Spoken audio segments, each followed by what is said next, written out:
Assalamualaikum warahmatullahi wabarakatuh. Selamat pagi Bapak dan Ibu, salam motivasi. Ketemu lagi dengan saya, Ibu Hasreni Nur, guru BK untuk anak-anak kita di kelas 7. Dalam sesi parenting course ini, kita nantinya akan membahas mengenai kecerdasan majemuk. Mengapa hal ini penting? Supaya anak bisa tahu potensi dirinya, terutama yang berkenaan dengan kecerdasan, dan membantu orang tua saat melakukan pendampingan belajar di rumah. Dalam video paruan ini, saya akan menjelaskan 3 jenis kecerdasan dulu.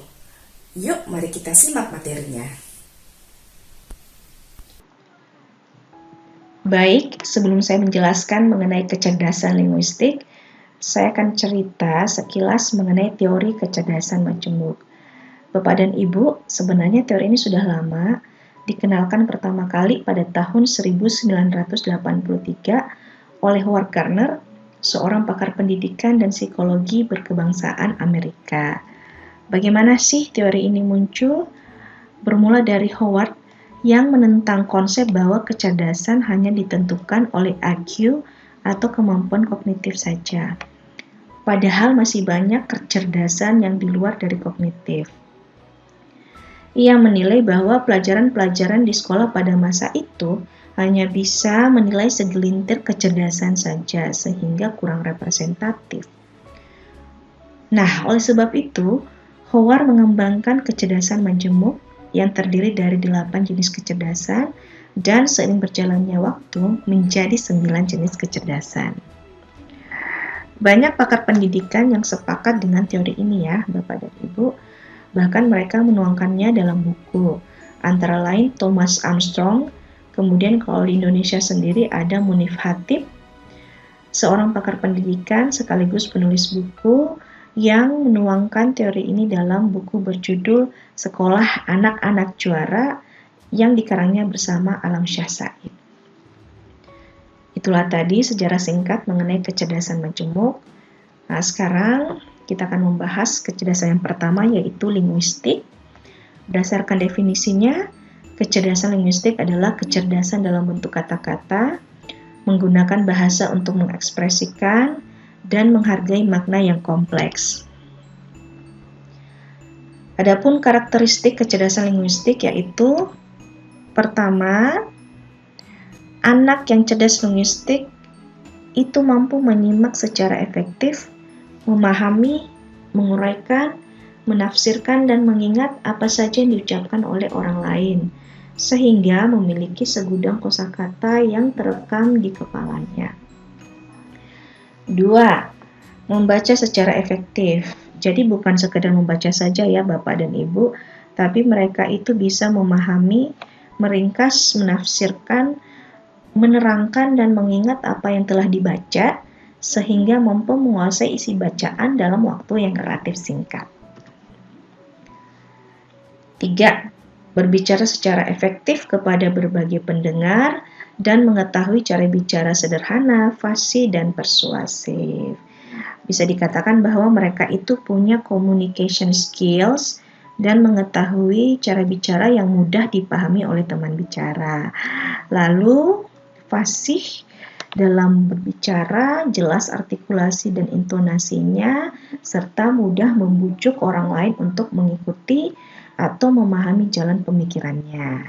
Selain itu, mereka juga semangat dan bergairah ketika berbicara, sehingga membuat teman bicaranya itu betah berlama-lama melakukan percakapan dengan mereka.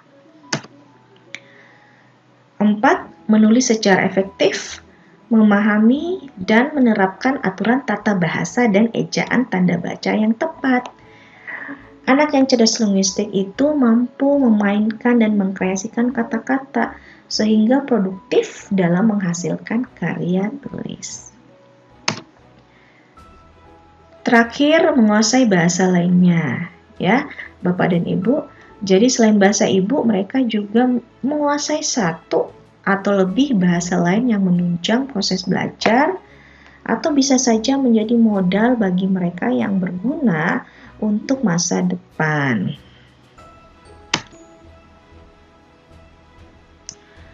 Adapun profesi yang sesuai dengan kecerdasan linguistik yaitu pendongeng, presenter, guru dan dosen, cerpenis, sastrawan, penulis buku, penulis skenario, pemain drama, wartawan, dan sebagainya.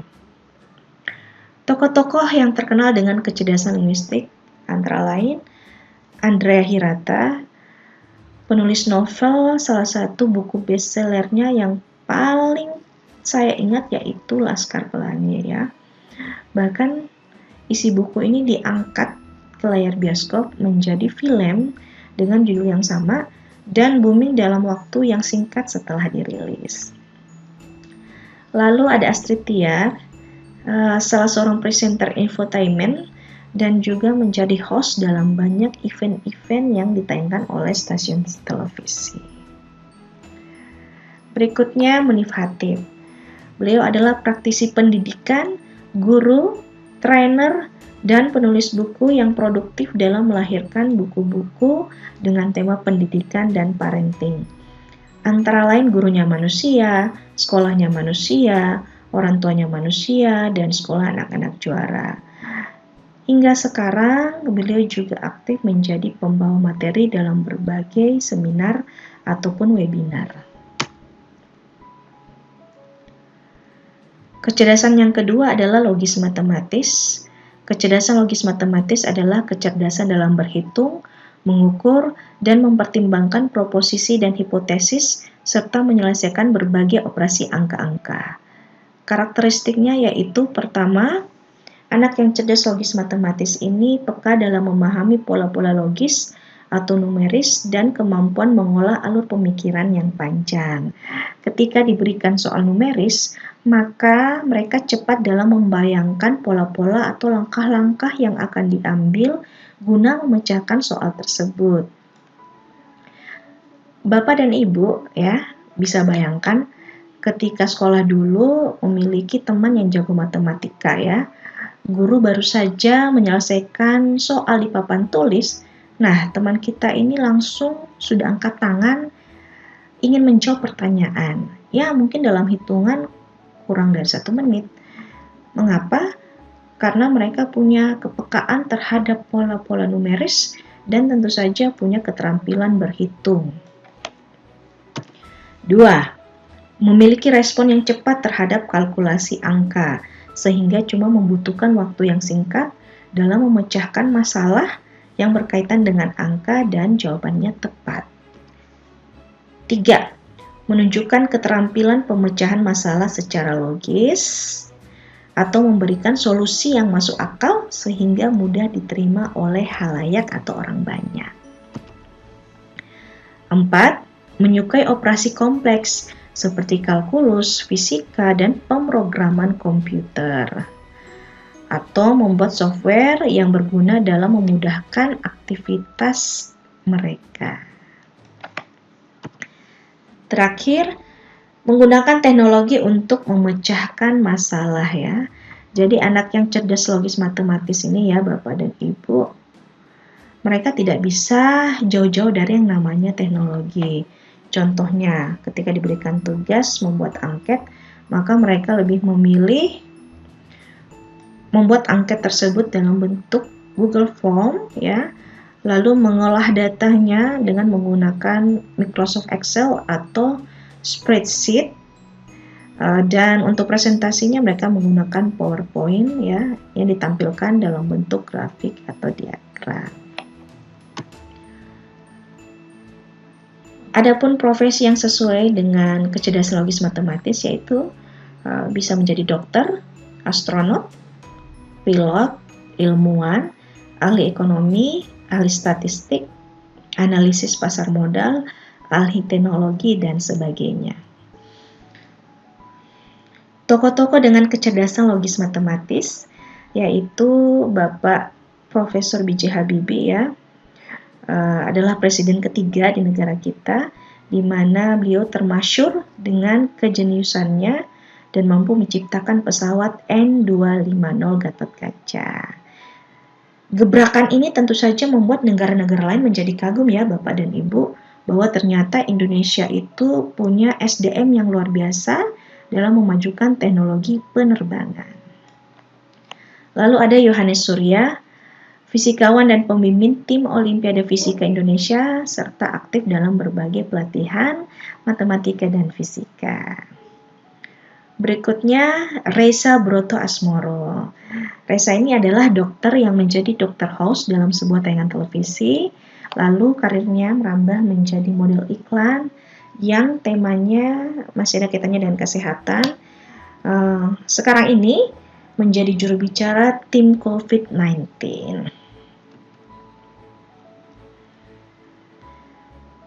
Kecerdasan yang ketiga adalah spasial visual. Pengertiannya adalah kecerdasan dalam memandang proyeksi tertentu dan kapasitas untuk berpikir dalam cara 3 dimensi, serta melakukan eksplorasi imajinasi. Karakteristiknya yaitu anak yang cerdas spasial visual belajar dengan melihat dan mengamati.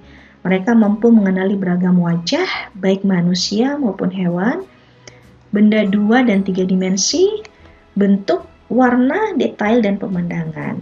Apa yang dilihat terekam kuat dalam memori sehingga mudah dituangkan dalam bentuk karya seni rupa ataupun seni lukis. Kalau anak yang lainnya biasanya butuh contoh ya Bapak dan Ibu atau model yang konkret untuk diimitasi ketika menggambar, maka anak dengan kecerdasan spasial visual cukup membayangkannya saja, maka mereka langsung bisa menggambar atau melukis objek tersebut. 2. Merasakan dan menghasilkan imajinasi, memvisualisasikan secara detail. Ini ada kaitannya ya dengan poin pertama Bapak dan Ibu, di mana jika ia diminta menggambar objek tertentu, maka ia bisa membayangkannya secara spesifik. Contohnya, ketika diminta menggambar jeruk, kalau anak yang lain membayangkan jeruk itu bentuknya bulat dan warnanya orange, maka anak yang cerdas spasial visual bukan hanya membayangkan bentuk dan warnanya saja, tapi mereka bisa membayangkan strukturnya, gradasi warna, dan lain-lain. 3. Menggunakan gambar visual sebagai alat bantu dalam mengingat informasi. Salah satu contohnya dengan membuat mind map. 4. Menikmati gambar-gambar tak beraturan, lukisan, ukiran, atau objek-objek lain dalam bentuk yang dapat dilihat.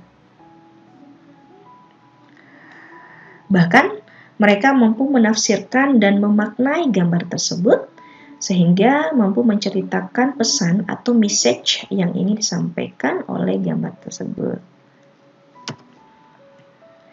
Terakhir, anak yang cerdas spasial visual itu mampu melihat benda-benda dengan cara-cara yang berbeda dan mampu mengkreasikan benda tersebut.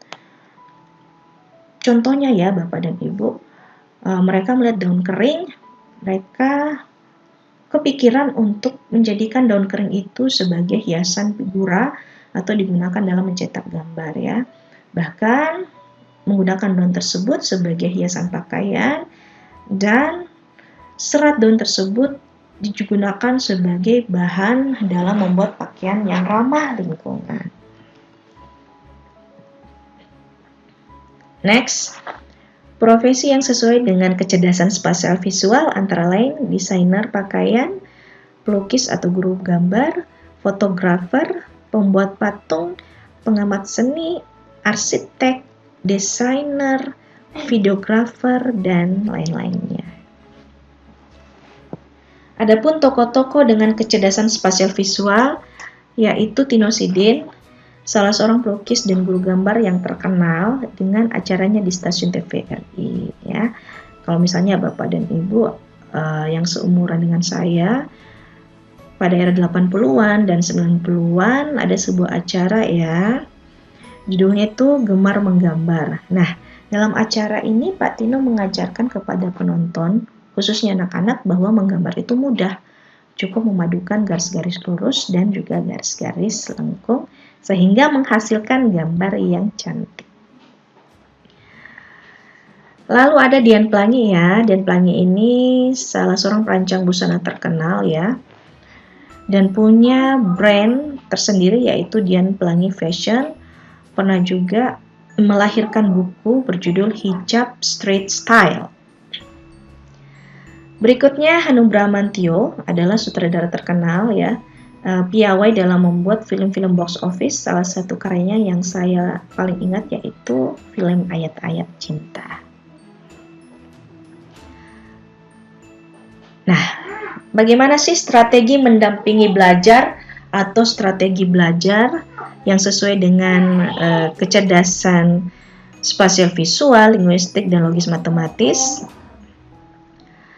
Untuk anak yang cerdas linguistik, maka Bapak dan Ibu bisa meminta anak untuk membaca materi pelajaran, kemudian meminta mereka menulis informasi, intisari, atau membuat kesimpulan materi pelajaran. Bisa juga dengan cara wawancara guna menggali informasi terkait materi pelajaran. Bisa juga presentasi materi inti dari sebuah pelajaran dan memberikan pertanyaan kepada anak dan anak menjawab pertanyaan tersebut secara lisan. Untuk yang cerdas logis matematis, maka meminta anak untuk berhitung dalam memecahkan soal-soal tertentu, terutama dalam pelajaran matematika, IPA, fisika, dan kimia, membuat diagram dan grafik dalam mendeskripsikan materi tertentu, mendorong anak untuk membuat praktikum sederhana dalam menelusuri materi pelajaran. Misalnya, dalam pelajaran IPA biologi, anak diminta untuk membedah hewan untuk mengetahui anatomi atau organ-organ dalam tubuh hewan tersebut. Membuat tabel ya Bapak dan Ibu ketika melakukan perbandingan, misalnya dalam pelajaran bahasa Indonesia, membuat tabel perbandingan antara karya fiksi dan juga karya non-fiksi. Bagaimana dengan anak yang cerdas spasial visual? Kita bisa meminta anak-anak kita untuk membuat mind map dalam menguraikan materi pelajaran. Jadi bukan hanya dalam bentuk tulisan saja, tapi juga mengkolaborasikannya dalam bentuk gambar. Kemudian membuat simbol grafis dalam mengingat materi pelajaran, menggambarkan sketsa yang berfungsi untuk mengungkapkan ide atau gagasan, gradasi warna ya dalam membuat tanda pada informasi penting di buku cetak. Misalnya dalam pelajaran bahasa Indonesia, anak diminta mewarnai ya kata-kata yang berkaitan dengan definisi karya sastra. Jadi bisa menggunakan warna gelap, hijau tua. Kemudian untuk jenis-jenis karya sastranya seperti novel, roman, dan lain-lain itu diberikan warna terang. Contohnya hijau elektrik. Membuat fotografi ya, potret mengenai materi pelajaran tertentu. Misalnya materi lingkungan alami yang terdapat di daerah tempat tinggal pada pelajaran IPS. Maka anak bisa diminta untuk memotret Danau Matano untuk menceritakan karakteristik danau tersebut.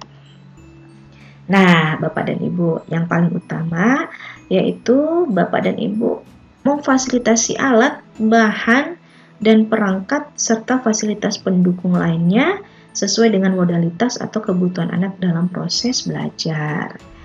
Untuk anak yang cerdas linguistik, Bapak dan Ibu bisa membekali mereka dengan notebook, alat tulis, HP untuk merekam hasil wawancara, dan buku-buku bacaan sebagai referensi tambahan. Kalau untuk anak yang logis matematis, kita bisa memfasilitasi dalam pengadaan smartphone, laptop, pen tablet, alat praktikum. Kemudian untuk spasial visual, kita bisa meminta mereka ya untuk berkreasi dan kita menyediakan kertas berbagai ukuran, alat gambar, lukis, dan juga alat mewarnai. Nah, itulah tadi ya pembahasan singkat mengenai 3 jenis kecerdasan majemuk. Terima kasih Bapak dan Ibu sudah meluangkan waktu untuk menyimak video ini. Sampai jumpa di video berikutnya.